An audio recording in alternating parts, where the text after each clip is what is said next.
excitement. Hey. So tell me about the last year of your life.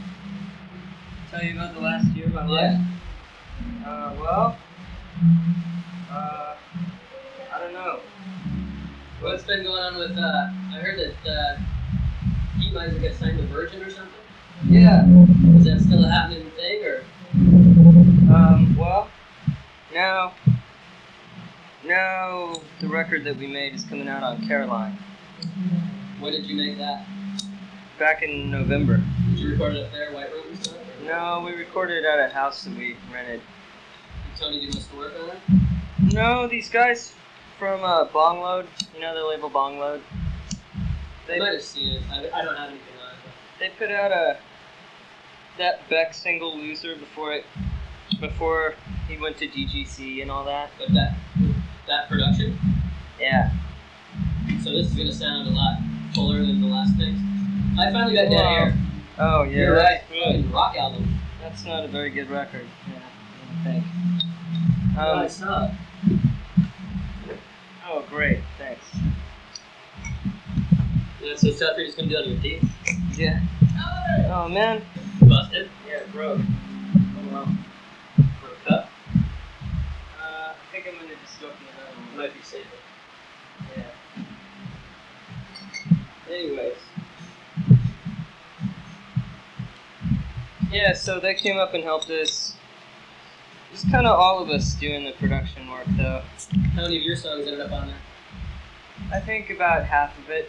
Like, and were any of those songs that were on any of your other releases? No, they were, almost all of them were going to be songs that were going to be on my next solo record, but... are any of them mellow, or they all have a... A lot of them are mellow, yeah. The whole record's mellower, yeah. For a while it seemed like your stuff and Heat Miners were miles apart. Yeah, now it's not so different now. You think you might incorporate some of your stuff? Because for a while there I thought, he's going to bail.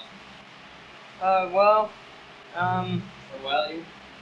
It's unclear what's going to happen. But, yeah, like stylistically they're more similar now than they used to be. Because I got my own 8-track and stuff to do my solo stuff on. And I also got a drum set. And I borrowed a bass. So now I'm doing some songs have like drums and bass and stuff. Tell me about how you record. Tell me about recording from the candle. That was in JJ's basement. She was the manager? Yeah, I was going out with her at the time.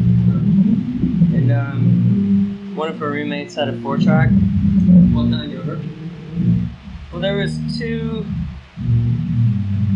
few songs I did on a different 4-track that was nicer. And then there was this 4-track that was there that was like pretty bottom of the line.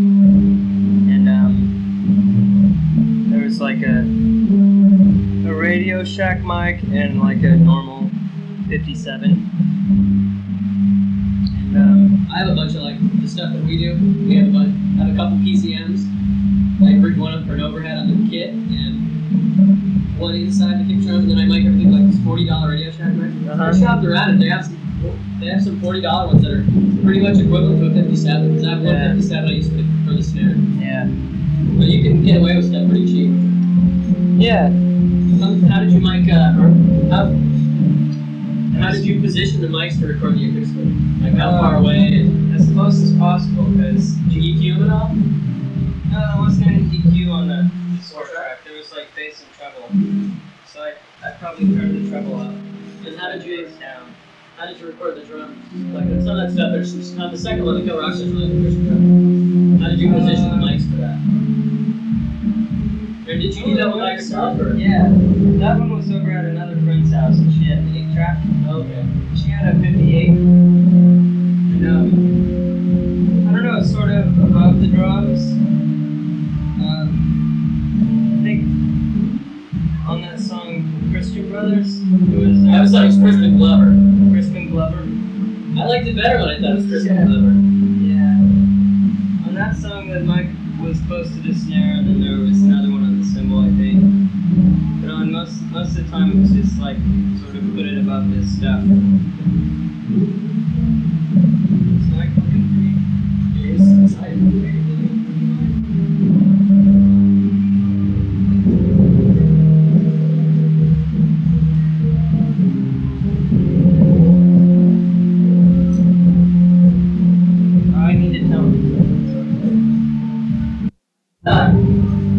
this theory on how you ended up with Sebadoh.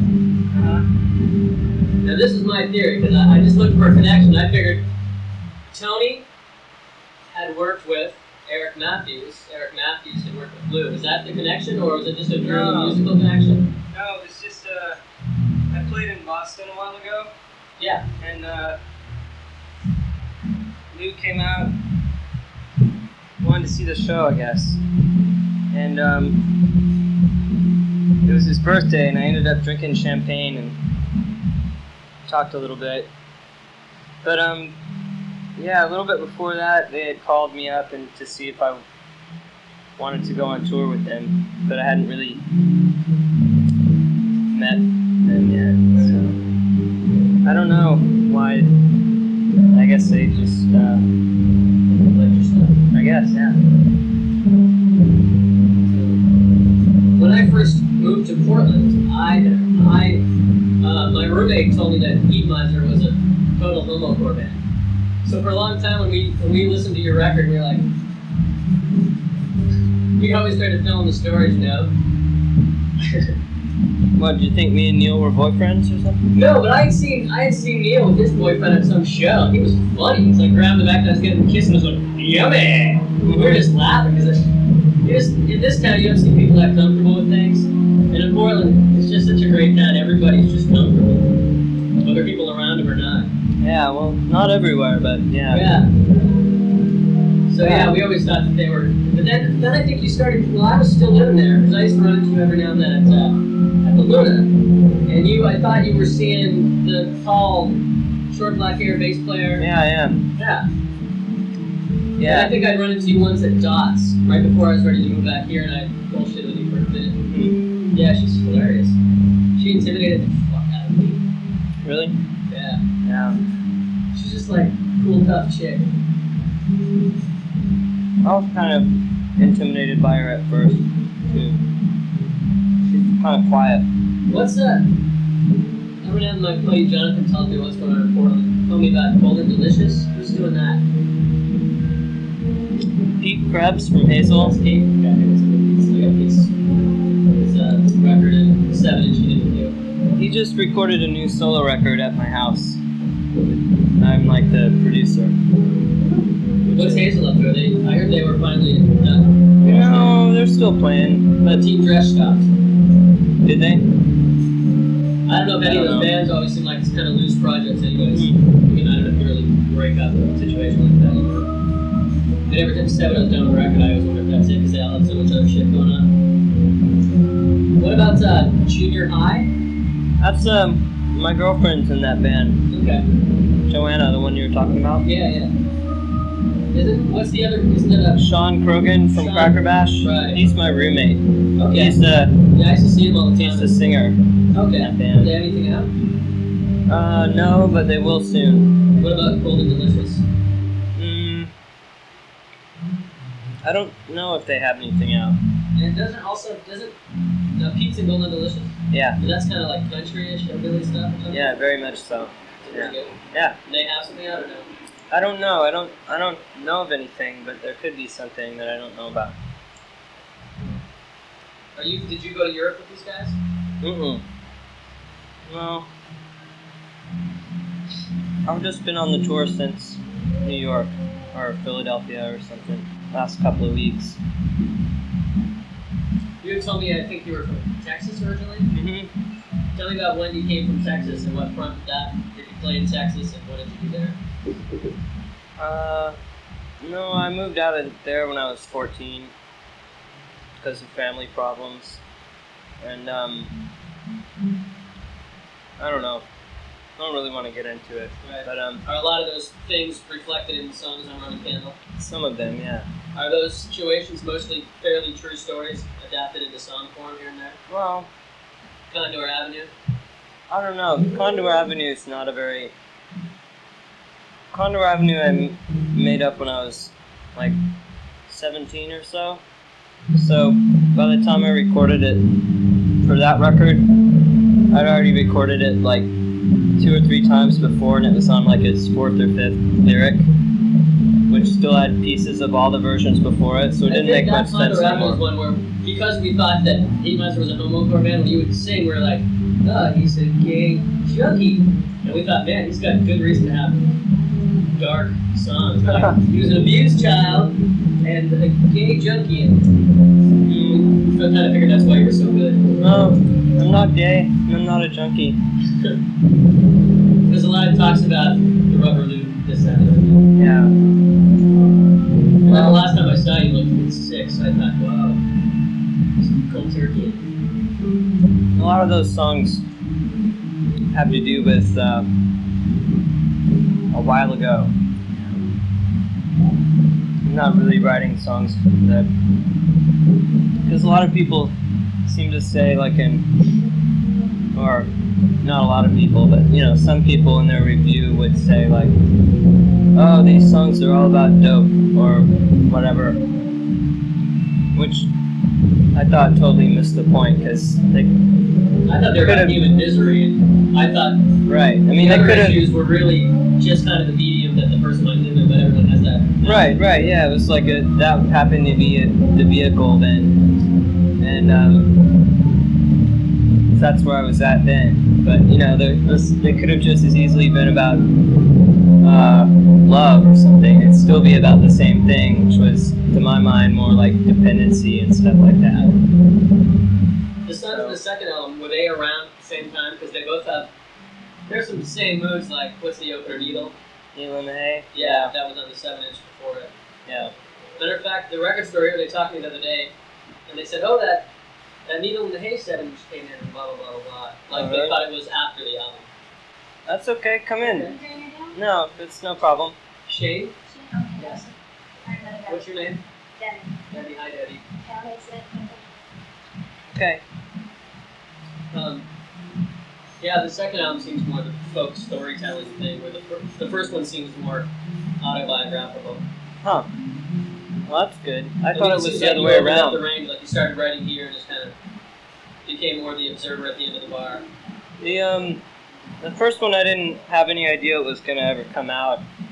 I was just doing it. I've been doing stuff like that since I was like 14 or 15. Hasn't that ended up being the biggest seller on Cavity Search now? Maybe. I thought I heard that was the biggest thing they ever sold. Maybe. I think, yeah, they actually gave me a check the other day. I think it was the first time they'd gotten to pay a band for record sales, and they were really excited. It was weird that they were happy to be paying someone, but they're really nice guys. Yeah. The first one I didn't know was going to come out. The second one I knew it was, and it, like, I thought it sounded more like I was presenting something more so than the first one. The first one, that's just one of those, it's hard for you to, it's just one of those records you hear and you're just like, this will be one of my favorite records till the day I die. Oh, that's really nice. That's cool. That record's on that list. The Cardinal thing, Eric Matthews record, the Richard Davies record. Some old Sebadoh stuff, you know, Fleetwood Mac Rivers, Heart and Queen, you know, those records. But yeah, and generally anytime I've ever played that to people, the jaw drops. Matter of fact, last time I saw you at the Congo, my friend Jay just thought, he's a great guitar player. After we went home that show, my friend Jay said, I'm selling my guitar, I'm never playing music again. Oh, that's... He couldn't believe that, because you do that combination of chords and picking, he just couldn't believe that it was one guy. He's got a really skilled guitar player. Huh. Which I'm a drummer, so I don't look at things, I just have nice songs, lots of melody, beautifully executed, but I never realized that you're... There's a lot better guitar players than me, that's for sure. I mean... Yeah, I think Satriana's going to be here next week. Well... I have this theory, too, that someday Paul Simon's going to hear one of your records. Oh. He's going to be calling you up. No, I don't think he'd call me up after what I said about him. Yeah. Rip on him. Well, when that first record came out, oh, yeah, like one person said that it sounded like Paul Simon, so then everybody else who reviewed it had to bring up Paul Simon's name in order to say that it didn't sound like Paul Simon. So Simon's name just kept appearing in all the few reviews that I got.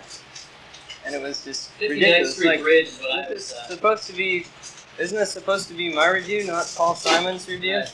It reminded me of just the boxer, the mood that those songs set, and the subtle vocals and the way those guys sang together. That kind of comes off in the way that you do your overdubs. Well, I can't really stand most of what Paul Simon did. And the solo stuff or the... Just in general. There's some songs that I like, but there's just like all that, there's a, you know, stuff like,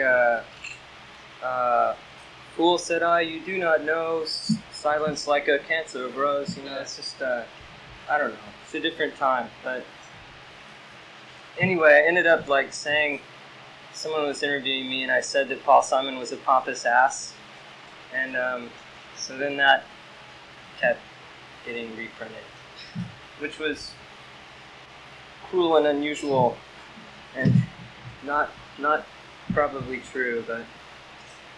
Was there a time over the last couple of years with the way the whole, you know, indie rock scene that you thought it was going to die? For me, I thought it was... The indie rock scene? No. With certain bands getting on MTV and stuff, did you ever feel that it might be a threat to the...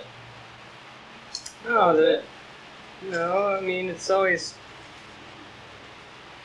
I don't know, it's, I think it just... There's always a lot of crap on the radio. That's just the way the radio is. I thought if it kept going the way it was, but I think it started encompassing more styles of music, mellower acoustic stuff. I think if it kept going, because that whole 4-track lo-fi thing was just... I got a bunch of stuff from Shrimper that, you know, 10% of it's phenomenal. The other, I think I just Bob out here.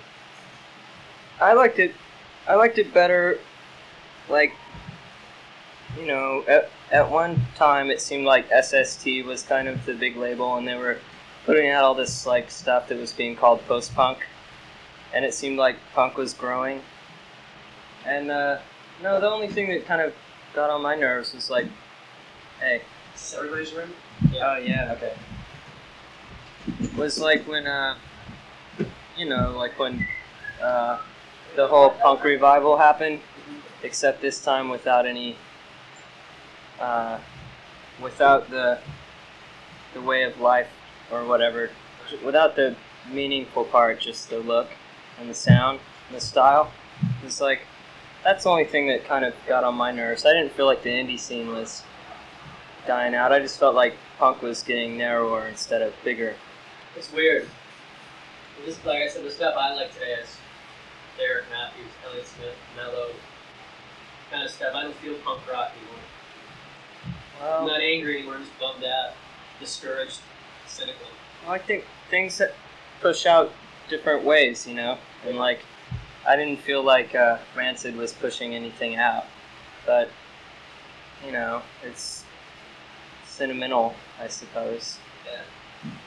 But I'm not, you know, I'm not necessarily pushing anything out either, but that seemed like at one point there were all these, it was being called post-punk, and it seemed like this positive growth or movement of punk, you know, like expanding itself. But now it's just like back to old school, you know, but now it's all over the radio, or not right now, but like last year or whatever. This seemed like a... Right now, the crap is kind of kicking in. Dave Matthews Band, Ezra, that kind of stuff. Yeah, but there's always some good stuff on the radio. Oh, yeah. You know, there's like Sebadoh has that song on the radio now. And, yeah. And, but yeah, Bush is a bummer. Featuring that guy who played bass in Broken. Right. But I think that worked well. Hi, Lou. I know. What other stuff are you listening to right now? What's other Portland stuff? Other Portland Is there stuff? anything else going on up there that's interesting? Well, I like that band Junior High you were talking about. But then again, my girlfriend's in it, and so is my roommate. Junior High? Yeah. It's a good band. Here, what's the other one? Pete Krebs's band there, Golden Delicious. That's a pretty class act band too. Isn't there some Portland band called Rollerball now or something? Yeah, there's a band called Rollerball. Yeah. I don't know. There's a lot of bands there. Didn't you do something on a Sony P with Aaron Yeah, I played drums on a Sun song. Yeah, what was that? What song was that? Was it the I think it was called Diners Club. It was on a one of those 7 inches with 4 bands. Okay. And they had one song. It seemed like they had a bunch of remixes on that last album, and it seemed like I saw your name as being like the remix engineer. And I just kind of pictured you doing turntables. I don't know. I mean, Maybe it just said thanks to Elliott. I was over at Aaron's house recording a song one time, and he played me some stuff, and we sort of started helping each other out. So now we kind of like, on occasion, we'll help each other do stuff. So. Do you tend to like Doug Marshall's stuff? Yeah, actually, yeah. I totally forgot when you asked me what I was listening to. Yeah, I got a copy of. I got a copy of the new Built to Spill record. Brand new? Yeah. Is it out yet? Or? No. How is it? It's great. What's the person it's out? really good. You know who else is playing? Is Scott Ralph playing on it? No. I don't think so. Scott Pluff from this, who used to be in the Spinades. And probably what's his name from Caustic? Brent? Yeah, I think that guy. Right, yeah. But yeah, it's like, it sounds like album of the year to me.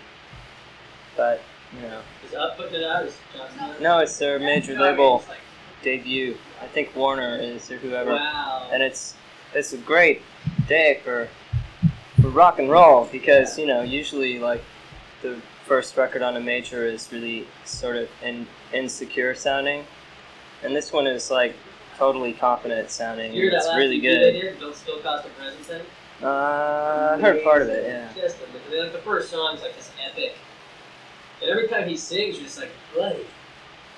He sounds like your best friend when he sings. This record has some of the saddest songs I've heard in a long time on it. They're really good. Great. When you were doing were you always kind of known like up in Portland as the press guy? The what? The first show I saw you, what's his name? The drummer guy who works down at Ozo was yelling the whole put the raps on you thing. Oh yeah. And at the last show, me and a couple of my buddies were yelling at that. How did that feel? That just a in joke? Oh, put the raps on it? On the aggressive songs? Oh, there was this friend of mine, Eric, who said that one time. That's Eric. Not about my songs. The drummer guy? Yeah, the drummer guy. From Star Power? Yeah. Yeah, he was just like, he walked into the bar and gave me a hug or something. No, it was just like sometime when I saw him, Didn't have anything to do with music or anything. Right. But then we just would say that to each other. That's become kind of the saying between our friends, because I've taped a bunch, two shows now. Everyone has the tapes. It's kind of cool. Yeah, I work for Old Navy, which is that little clothing store owned by the Gap. And everyone, it's good for me because I tend to just hang out by myself with that small little clique.